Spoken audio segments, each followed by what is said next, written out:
5월 22일 금요일 신명기 22장 1절부터 12절까지의 말씀입니다. 톨스토이의 일화 가운데 한 대목입니다. 하루는 길을 걸어가는데 거린이 나타나더니 손을 내밀었습니다. 호주머니에 손을 넣었는데 마침 동전이 한 푼도 없었습니다. 그래서 톨스토이는 거린의 손을 꼭 쥐어주면서 속삭였습니다. 형제여, 미안하오. 지금 가진 돈이 한 푼도 없구려. 정말 미안하오. 그러자 그 거린은 얼굴에 활짝 미소를 지으며 이렇게 말했다고 합니다. 선생님, 저는 선생님에게 돈보다 훨씬 소중한 것을 받았습니다. 선생님께서 저 같은 것을 형제라고 불러주셨습니다. 그리고 더러운 제 손을 꼭 잡아 주셨습니다. 저는 선생님의 손에서 돈보다 더 귀한 따뜻한 사랑을 느꼈습니다. 고맙습니다. 오늘 말씀 1절부터 4절까지의 말씀을 함께 읽어볼까요? 만약 너가 너의 형제의 소나 양이 길을 잃고 헤매는 것을 보면 그냥 지나치지 말고 반드시 그것들을 너의 형제에게 데려다 주어라. 만약 그 형제가 가까이 살지 않거나 그가 누구인지 모른다면 너의 집에 데려갔다가 찾는 사람이 올 때까지 너와 함께 두었다가 그에게 그 짐승을 다시 돌려주어라. 마찬가지로 너는 너의 형제의 낙이나 겉옷도 그렇게 하며 너의 형제가 잃어버린 모든 것을 찾을 때도 그렇게 하고 못 본 채 하지 마라. 만약 너가 너의 형제의 낙이나 소가 길거리에 넘어져 있는 것을 보면 그냥 지나치지 마라. 넘어진 것을 일으켜 세워 주어라. 1절에는 길 잃은 짐승이 나오고 4절에는 넘어진 짐승이 나옵니다. 주인의 마음이 얼마나 아프겠습니까? 그래서 못 본 채 하지 말라라고 성경은 말씀합니다. 1절, 3절, 4절을 통하여 3번이나 강조하고 있지요. 즉 선택이 아니라 반드시 하라라고 거듭 강조합니다. 성경에 못 본 채 해서는 안 될 경우에 대하여 대표적으로 3가지가 나오는데요. 1절부터 4절에 가장 많이 나오는 단어 형제이지요. 그렇습니다. 어려움에 처한 형제를 못 본 채 하면 안 된다는 것입니다.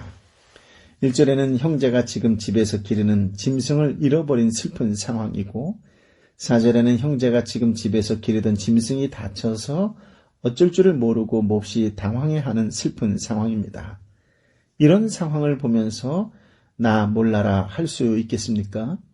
공동체 안에 있는 지체가 어려움을 겪고 있다면 적극적으로 나서서 도와야만 합니다. 성도가 형제의식을 갖는다라고 하는 것은 대단히 중요한 일입니다.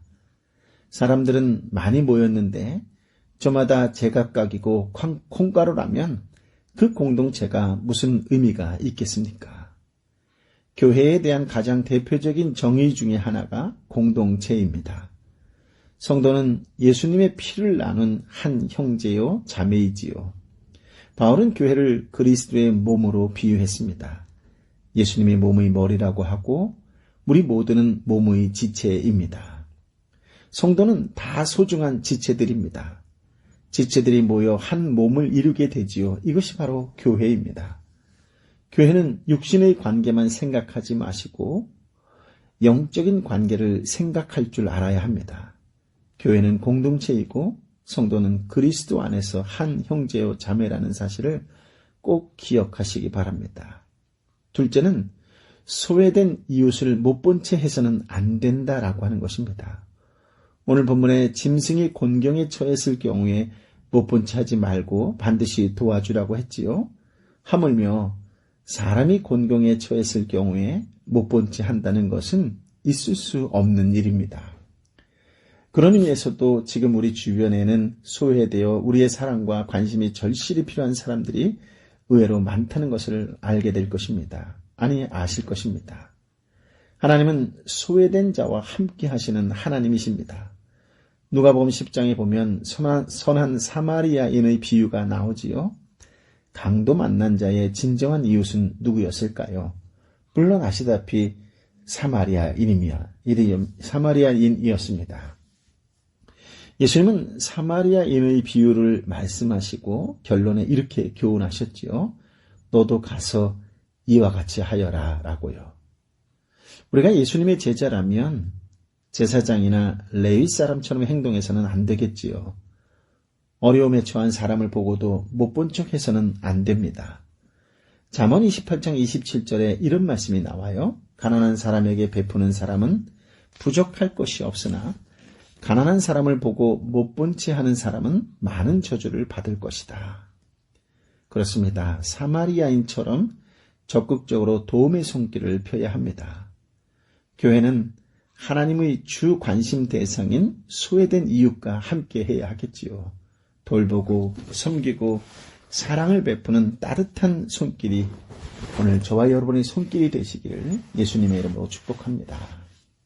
셋째는 복음을 듣지 못한 사람을 못 본 채 해서는 안 됩니다. 요한복음 4장 35절에 이렇게 기록되어 있습니다. 너희는 넉 달이 더 지나야 추수할 때가 된다고 말하지 않느냐? 그러나 나는 너희에게 말한다. 눈을 들어 들판을 보라. 이미 곡식이 익어 추수할 때가 됐다. 예수님께서는 제자들이 눈을 들어 죽어가는 영혼들을 볼 수 있기를 원하셨습니다. 성도가 본다는 것은 대단히 중요한 일입니다. 특히 우리 주변에 지금도 복음을 듣지 못하고 죽어가는 영혼을 볼 수만 있다면 얼마나 좋겠습니까? 죄악 가운데에서 살다가 영원히 멸망받을 수밖에 없는 영혼을 우리가 볼 수만 있다면 얼마나 좋겠습니까? 그동안 우리는 얼마나 많이 못 본 채 하고 살았습니까? 정작 멀리 나가서 선교를 못한다 할지라도 내 주변에 있는 사람들에게 복음을 전해야 합니다. 등잔 밑이 어둡다는 말이 있지요. 의외로 우리의 주변에 있는 가까운 사람들이 복음을 듣지 못하는 경우가 많습니다. 나 아니어도 누군가가 그 사람에게 전도하겠지 라고 생각하기 때문이겠지요. 내가 지금 전도하지 않으면 그 사람은 구원받지 못할 수도 있다라고 하는 자세가, 생각이 중요합니다. 좀 더 따뜻한 관심을 갖고 복음을 들고 다가가는 저와 여러분이 되시기를 예수님의 이름으로 축복합니다. 5절인데요. 여자는 남자 옷을 입지 말고 남자는 여자 옷을 입지 마라. 너희 하나님 여호와께서는 이런 짓 하는 사람을 가증스럽게 여기신다. 남녀가 의복을 받고 입지 말라라고 하는 것은 가나안 땅에 있는 가나안 종교에서 여신을 숭배할 때 제사장이 여자의 옷을 입는 경우라든지 동성애자들이 옷을 바꾸어 입어서 남자가 여자 행세를 하거나 또는 여자가 남자 행세를 하는 것은 가증스러운 것이라는 뜻입니다.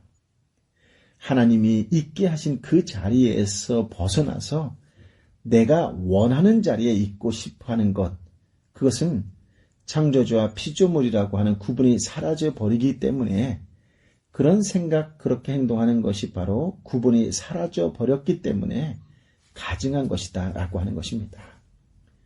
6절, 7절인데요. 만약 너가 길가나 나무 위나 땅바닥에 있는 새 둥지에서 어미가 새끼나 알을 품고 있는 것을 보면 그 어미나 새끼를 가져가지 마라. 너는 새끼를 가져가되 반드시 그 어미를 놓아주어라. 그러면 너가 잘되고 오래 살 수 있을 것이다. 이것을 어떻게 보면 자연을 보호하라 라는 말씀 같기도 합니다. 그러나 자연을 보호하는 것이 하나님의 복과 장수로 연결된다라고 하는 것은 사실 조화롭지 않습니다. 어찌 보면 우스운 말이라고 할 수 있지요. 인간이 복을 누리고 장수하는 것은 오직 하나님의 질서 안에 순종할 때만 가능합니다. 그렇다면 새 둥지에서 새 새끼나 알을 보거든 새끼는 취하여도 어미는 반드시 놓아주라는 것은 하나님의 질서와 연관된 것이라는 것을 알 수 있습니다. 단지 어미를 놓아줬다고 해서 복이 되는 것이 아니라 어미를 놓아주는 그 마음이 하나님의 창조 질서와 일치되는 마음일 때 복이 된다는 것이지요. 즉 어미와 새끼를 보면서 저들도 하나님의 창조 질서 안에 사는 존재라고 하는 것을 의식하라는 것입니다. 그런데 이러한 의식이 없이 새를 봤을 때 새끼보다는 어미가 식용의 가치가 있기 때문에 어미를 취하게 될 것이고, 그것은 창조 세계에 담겨 있는 하나님의 뜻을 무시해버린 처사에 지나지 않는다는 것이지요. 하나님이 창조하신 세상을 바라볼 때도 인간의 사고방식을 가지고 바라보지 말고 하나님이 창조하셨다는 의식을 가지고 바라보라는 것을 의미합니다. 이 의식이 있는 자라면 분명한 구분을 가지고 살아갈 수 있기 때문입니다. 8절 말씀인데요. 너가 새 집을 지을 때는 너의 지붕 주변에 난간을 만들어 너의 집에서 사람이 떨어져 피 흘리는 일이 없게 하여라. 지붕에 난간을 만든다는 것은 타인을 위한 안전장치입니다. 누군가가 지붕에서 떨어질 것을 미리 방지하는 것이지요. 이것은 나보다도 타인의 생명을 중시할 때 가능한 것입니다. 지붕에 난간을 만든다면 그만큼 번거롭고 비용이 더 들어갈 수 있습니다. 비록 나에게는 손해지만 타인의 생명을 고려할 때 난간이라는 안전장치를 만들게 되는 것이지요. 사람들이 집을 지을 때는 자기의 안전을 생각하고 튼튼한 집을 짓습니다. 그러나 내 집을 지으면서도 타인의 생명까지 배려한다라고 하는 것은 나는 하나님의 은혜로 살아가는 피조물입니다 라는 의식에서만 나올 수 있습니다. 하나님의 은혜로 사는 자신임을 알기에 그 은혜가 타인의 생명을 보호하는 쪽으로까지 나눠지는 것이지요. 오늘 여러분이 그런 타인의 생명까지 배려하는 삶, 하나님의 은혜로 살아가는 피조물이라고 하는 분명한 의식을 가지고 살아가는 복된 날이 되시기를 예수님의 이름으로 축복합니다. 아멘. 10절부터 11절까지의 말씀인데요. 내 포도원에 2가지 씨를 뿌리지 마라. 그렇게 하면 너가 심어 얻은 그 수확물이나 그 포도원 열매를 다 빼앗길 것이다. 소와 나귀를 한 멍에에 메어 밭을 갈지 마라. 양털과 배를 함께 섞어 짠 것을 입지 마라. 포도원에 2 종자를 섞어서 뿌리지 말라라고 하는 것이나 소와 나귀를 한 멍에에 메어 갈지 말고 양털과 배실을 섞어 짠 것을 입지 말라라고 하는 것은 명확한 구별된 삶을 의미합니다. 약속의 땅에서의 삶이란 구별된 삶입니다. 세상의 풍습과 혼합되지 않는 이스라엘의 순수성을 드러내어야 할 땅이지요. 그런데 그 땅에서 세상의 풍습과 혼합이 된다면 이스라엘의 순수성은 사라지고 말 것입니다. 이것을 일컬어 무질서라고 하는 것이지요. 세상과 혼합된다라고 하는 것은 혼란이며 무질서입니다. 하나님은 무질서의 세상에 질서의 세계가 어떤 것인가를 세우시고자 하십니다. 따라서 이스라엘은 그 도구로 부름받은 민족이지요. 따라서 이스라엘은 자기보다는 하나님의 뜻을 존중해야 하고 자기가 원하고 꿈꾸는 세계를 만들어가는 것이 아니라 하나님이 만들어주신 세계에서 감사하고 또 감사하며 살아가면 되었던 것이지요. 이것이 세상과의 구별입니다. 그래서 우리는 구별된 민족이다 라는 것을 잊지 말라고 포도원에 2 종자를 섞어서 뿌리지 말고 소와 나귀를 함께 멍에에 메어서 밭을 갈지 말고 양털과 배실을 섞어 짠 것을 입지 말라라고 말씀하신 것입니다. 나는 세상과 구별된 사람이다. 나는 세상과 구별된 하나님의 사람이다. 이 정체성이 오늘 저와 여러분의 정체성인 줄 믿습니다. 12절인데요. 너가 입는 겉옷 내 귀퉁이에 술을 달아라. 겉옷에 술을 다는 것은 민수기 15장 37절부터 41절에 자세히 기록되어 있는데요. 술은 실로 만든 장식을 말합니다.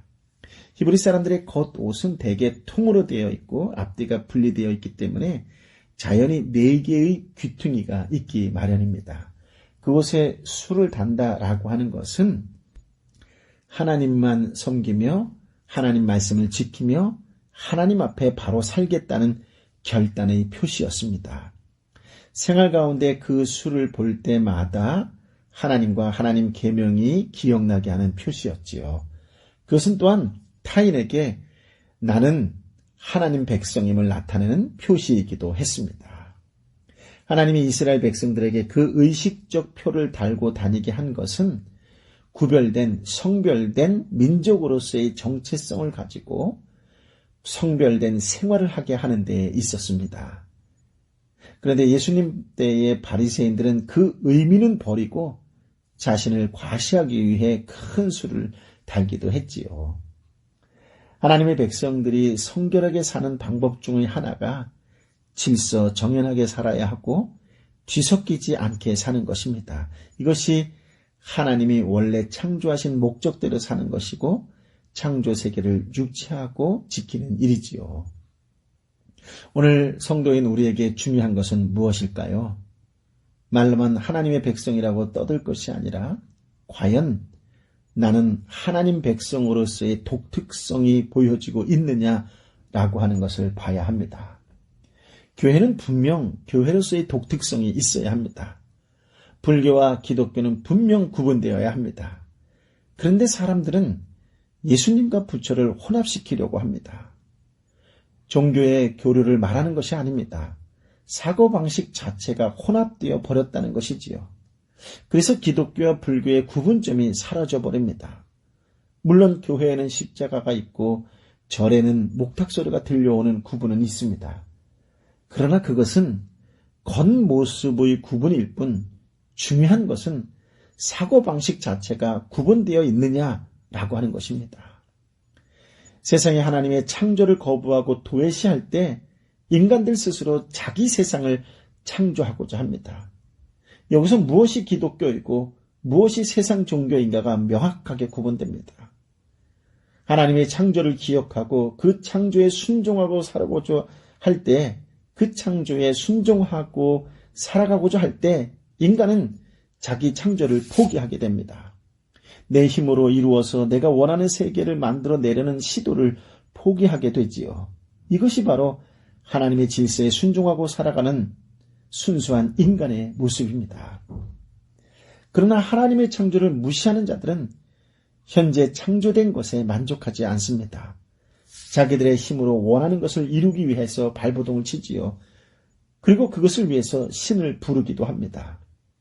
그렇다면 교회를 자기가 원하는 세계로 만들기 위해서 하나님을 부른다면 과연 그것이 하나님이 질서에 순종하는 교회의 모습일까요? 그런 의미, 교회는 이미 세상과 혼합되어서 교회의 특성을 잃어버린 인간 종교에 지나지 않습니다. 여러분은 과연 성도로서의 독특성을 가지고 살아가고 있습니까? 명확한 구분점을 가지고 살아가고 있습니까? 무엇이 진리이고 무엇이 비진리인가에 대한 구분이 명확하다면 여러분 진리가 아닌 것에 발을 들여놓지도 않을 것이고 세상 사고방식에 혼합되지도 않을 것입니다. 예수님은 빛과 어두움의 구분이 없고 혼란스럽고 창조 질서가 깨어진 세상에 빛과 어두움을 구분하고 혼란과 질서를 구분하고 창조 질서에 순종하는 순수한 인간이 어떤 인간인지를 보여주는 그 증거로 이 땅에 오셨습니다. 그분은 여러분이 믿고 있고 마음에 모시고 살고 있다면 여러분께서는 자연스럽게 성도의 독특성이 배어 나올 것이고 그 독특성은 여러분이 세상 사고방식과 구분된 삶을 살아가게 할 것입니다. 세상 사람은 자기가 제일이고 자기를 위해 살고 있지만 성도는 오직 하나님이 창조하셨다는 증거물로서 피조물의 위치와 자리에서만 살아가야 합니다. 주님과 함께 살아가는 복된 삶이 되시기를 예수님의 이름으로 축복합니다. 아멘. 아버지 하나님, 귀한 말씀, 생명의 말씀을 허락하여 주시니 감사합니다. 한 구절 한 구절 마음에 새기며 삶 속에 말씀하신 대로 순종하며 살아가는 믿음의 사람이 되게 하여 주옵소서. 타인을 위한 배려가 내 삶에 배어있는 삶이 되어 언제나 함께 예수 그리스도를 믿으며 말씀에 순종하는 공동체를 일구어 나아가는 신실한 하나님의 사람, 성령의 사람, 예수님의 사람이 되게 하여 주옵소서. 오늘 세상 속에서 그렇게 구분된 믿음의 사람의 삶을 보여주고 보여지게 되는 거룩한 하나님의 사람이 되게 하여 주옵소서. 이제는 우리 주님 예수 그리스도의 은혜와 아버지 하나님의 크신 사랑과 성령 하나님의 위로 역사 교통 충만하심이 오늘도 주신 말씀에 온전히 순종하며 살겠습니다라고 말씀 앞에 결단하고 결심하는 하나님의 사람들 한 사람 한 사람 머리 위에 저들이 오늘 만나 하나님의 놀라운 은혜를 나누게 되는 그 사람들 한 사람 한 사람 가운데에 특별히 아프고 지치고 연약한 내 사랑하는 형제와 자매 가운데에 열방의 선교사님과 선교지 위에 함께하여 주옵기를 간절히 축원하옵나이다.